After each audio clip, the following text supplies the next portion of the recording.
morning, YouTube. We have Joshua Motor Cars here.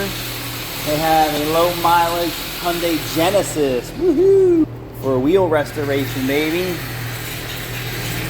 I will tell you, Hyundai and Kia are the most curbed wheels that I see. Why is that? Why are Kia and Hyundai owners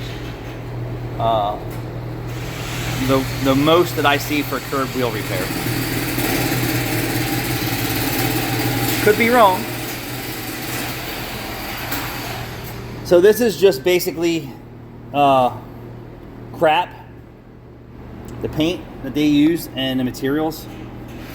So I want to show you some more. So I just started prepping this wheel a little bit on the car just to see what I'm dealing with.